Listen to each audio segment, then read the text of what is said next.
নমস্কার, বড়দের প্রণাম আর ছোটদের অনেক অনেক ভালোবাসা জানিয়ে আমি দীপা ব্যাঙ্গালোর থেকে তোমাদের সকলকে ওয়েলকাম জানাচ্ছি আমার চ্যানেলে। আশা করি তোমরা সকলে ভীষণ ভালো আছো আর সুস্থ আছো। তো আজ শনিবার, সকাল এখন বাজে প্রায় 8:45 মতো। রোজকারের তুলনায় আজকে সকালটা একটু খুব তাড়াতাড়ি হয়েছে, যেহেতু আজকে মেয়ের স্কুলে আছে কিড ফেস্তা প্রোগ্রাম। তোকে ওকে রেডি করারও তাড়া ছিল, তো সেই জন্য সকাল সকাল উঠে নিজে রেডি হয়ে মেয়েকে সুন্দর করে স্কুলের জন্য রেডি করে মেয়েকে নিয়ে বেরিয়ে পড়ছে তার স্কুলের উদ্দেশ্যে। তো স্কুলে এসে মেয়েকে তার ক্লাসরুমে তার ক্লাস টিচারদের কাছে দিয়ে দিয়েছি। তো এখন আমি যাচ্ছি অডিটোরিয়াম রুমে। আর যাওয়ার আগে এরকম সুন্দর করে একটা ওয়েলকাম বোর্ড লেখা, চারদিকটা বেশ সুন্দর। আর এই অনুষ্ঠানটা মূলত হচ্ছে নার্সারি, এলকেজি আর ইউকেজিকে নিয়ে। তো আমার মেয়ে ইউকেজিতে পড়ে, ওরাই সব থেকে বেশি বড়। তো বেশিরভাগ প্রোগ্রামটা ওরা করবে, সমস্ত ক্লাসের প্রোগ্রামই থাকবে, তবে যে হোস্টিংয়ের দায়িত্ব থাকবে সেগুলো সব ইউকেজি। আর এদের অডিটোরিয়ামটা যে হাই সেকেন্ডারি বিল্ডিংটা আছে এই দিকে, এদের গোটা স্কুলের একটাই মোটামুটি অডিটোরিয়াম। সমস্ত ওকেশন যেখানে হয়, শুধু অ্যানুয়াল ডে ছাড়া সমস্ত এই অডিটোরিয়ামে হয়। আর অডিটোরিয়াম ঢোকার আগে যে ক্রিয়েটিভ কাজকর্মগুলো তোমরা দেখতে পাচ্ছ, এগুলো কিন্তু ওদের সমস্ত স্কুলের স্টুডেন্টরাই করে। এদের কিন্তু একদম ছোট্ট থেকে, মানে নার্সারি থেকেই শেখানো হয় এগুলো কিভাবে বানাবে। যে কোনো অনুষ্ঠানের আগে যখন ওরা পারে না, তখন বাড়ি থেকে বানিয়ে দেওয়ার কথা হয়। তো এইরকম করে ওদের নার্সারি থেকে একদম শেখানো হয়। তো বড় হয়ে গেলে বাচ্চারা তো নিজেরাই পারে। তো যাই হোক, আমি যখন এসেছি দেখো অডিটোরিয়ামটা একদম কিন্তু ফাঁকা। আমি এসেছি 8:40 দিকে, আর ওদের অনুষ্ঠান শুরু হওয়ার কথা 9টার দিকে। একটু 20 মিনিট আগেই আমি এসেছি, কারণ পিছনে বসলে না একদম দেখতে পাওয়া যায় না। আর সব বাবা মারাই তো চেষ্টা করে তাদের সন্তানদের সুন্দর সুন্দর মুহূর্তগুলো ক্যামেরা বন্দি করতে। সবাই দাঁড়িয়ে পড়ে, সবাই ফোন বের করে ফটো তোলে। তো সেই জন্য যতটা সামনে বসা যায় আর কি। তবে আমি বসার 10 মিনিট পরেই, মানে অনুষ্ঠানটা শুরু হওয়ার 10 মিনিট আগেই পুরো অডিটোরিয়াম পুরো ভরে গেছে দেখো।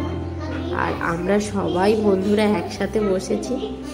এই যে পাশে আছে অর্পিতাদি আর মমতা, এদের বাচ্চারাও নার্সারিতে পড়ে। আর পিছনে আরেকজন আছে সুরভি। মানে সবাই একসাথে বসলেও ও অনেকটা লেট করে আসছে, আর সেইভাবে তো বাসের সিট রাখার মতো করে জায়গা রাখা হয় না।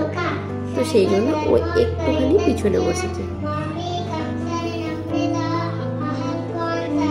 আর আমার মেয়েদের স্কুলটা একটা খ্রিস্টান স্কুল, তবে এখানে কিন্তু সমস্ত ধর্মের সমস্ত অনুষ্ঠানকেই বেশ প্রায়োরিটি দেওয়া হয়, সমস্ত কিছুই সেলিব্রেট করা হয়। তো সেই রকম থিমটা মাথায় রেখে দেখো আজকে ব্যাকড্রপটাও সুন্দর করে সাজিয়েছে, আর অনুষ্ঠানটাও কিন্তু সেইভাবেই হচ্ছে। ভীষণ ভালো লাগছে। বাচ্চারা, এত ছোট ছোট বাচ্চারাও তাদের নিজেদের ক্রিয়েটিভিটিটাকে এত সুন্দরভাবে উঠিয়ে রেখেছে। স্যাররা হেল্প করলেও বাচ্চারাও কিন্তু কত সুন্দর করছে। এই বয়সে আমরা সত্যি কথা বলতে আমরাই বা কী পারতাম, হয়তো বাড়িতে খেলা করা, সকালে একবার পড়তে বসা, এইটুকুই। কিন্তু এই বয়সে এরা এত সুন্দর স্টেজ পারফরমেন্স করছে, এটাই কিন্তু দেখার মতো। তবে আমার মেয়ের কিন্তু এই কিন্ডারগার্টেনের এটাই মোটামুটি লাস্ট অনুষ্ঠান না, এর আগে এর পরে আরেকটা হবে, ওই যে অ্যানুয়াল ডে।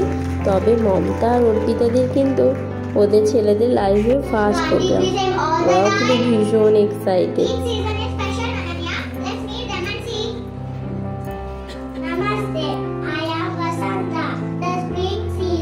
তো যাই হোক, চলো আমি আর বেশি কথা বলবো না, তোমরা পুরো ভিডিওটা এনজয় করতে থাকো। আর ছোট্ট ছোট্ট ঘুড়িগুলো কত সুন্দর পারফরমেন্স করেছে সেইগুলো দেখতে থাকো।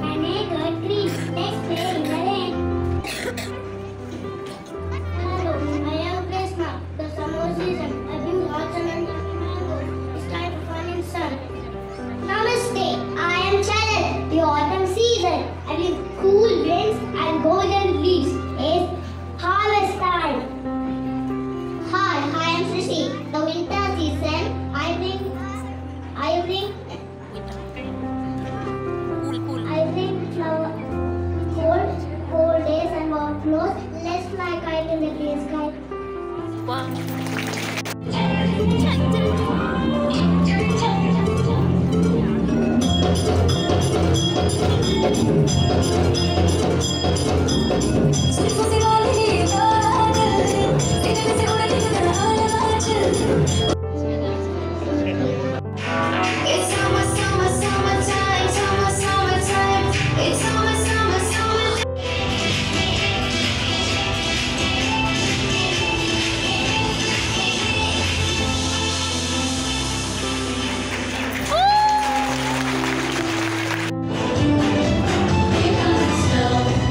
অনুষ্ঠান কিন্তু মোটামুটি শেষের পথে।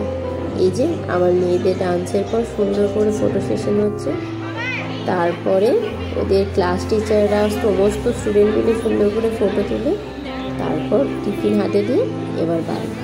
তো তোমাদের পুরো ব্লগটা কেমন লাগলো অবশ্যই জানিও, যদি ভালো লাগে একটা লাইক করে দিও। ওকে, আজকের মতো হয়ে গেছে।